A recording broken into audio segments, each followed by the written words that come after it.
আগামী 4 মে ফল ঘোষণা, তার আগে বিস্ফোরক দাবি তৃণমূলের।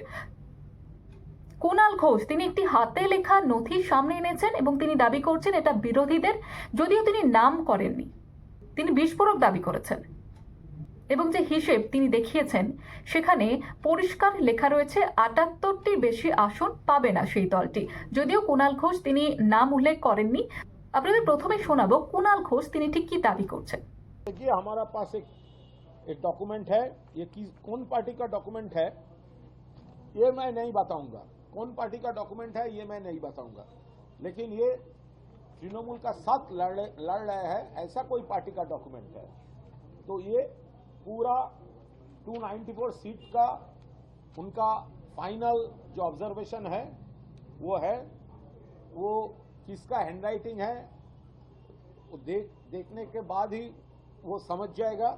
मेरा नाम बताने का जरूरत भी नहीं है, लेकिन उसका ये जो उनका सीक्रेट डॉक्यूमेंट है, 6 लीडर्स थे उस मीटिंग में, यहाँ पर पूरा टाइप करके सब लिखा हुआ है। और दूसरा पास में उनका जो ऑब्जर्वेशन है वो लिखा हुआ है।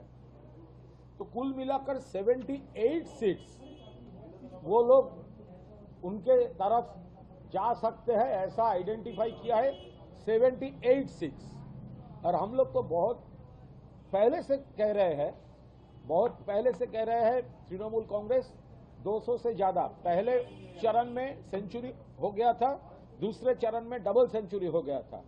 और किसी पार्टी कोई पार्टी उसका इंटरनल रिपोर्ट में 78 लग रहा है, 78 लग रहा है। और कौन प्रायोरिटी है, कौन सी इम्पॉसिबल है, ये सब उनका जो इंटरनल मीटिंग है, हाईएस्ट लेवल मीटिंग है, एक सोर्स से हमारा पास ये डॉक्यूमेंट आया है। तो किसका डॉक्यूमेंट है, तो जिसका डॉक्यूमेंट है जो देख रहे हैं वो जान रहा है, किसका हैंडराइटिंग है वो भी जानता है। অন্যদিকে বিজেপির তরফ থেকে ঠিক কি দাবি করা হচ্ছে শুনুন।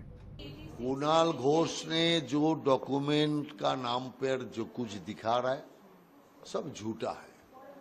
ये सब कर रहा है इन लोगों ने इनका कार्यकर्ता का हौसला बढ़ाने के लिए। कारण तृणमूल कांग्रेस सत्ता से हट जाएगी, सत्ता में नहीं रहेंगे तो तोलाबाजी कौन करेगा, कटमानी कौन खाएगा। इसलिए तृणमूल में रह के तो कोई फायदा नहीं है। इसीलिए सारे तृणमूल कार्यकर्ता मुंह घुमा लिया, वो काउंटिंग में जाने के लिए तैयार नहीं है।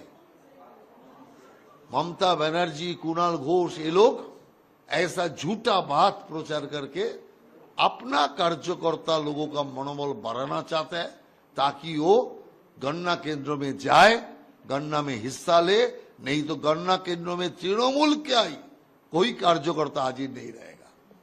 দেখুন পরিষ্কার হিসেব বোঝাই যাচ্ছে কুণাল ঘোষ কোন দলকে ইঙ্গিত করছেন, কারণ 78টি আসন পাওয়ার সম্ভাবনা সিপিএম, কংগ্রেস, আইএসএফ তাদের কাছে ক্ষীণ। কিন্তু জনতার রায় কি, সেই পুরো বিষয়টি জানতে হলে আমাদের নজর রাখতে হবে অবশ্যই 4 মের দিকে।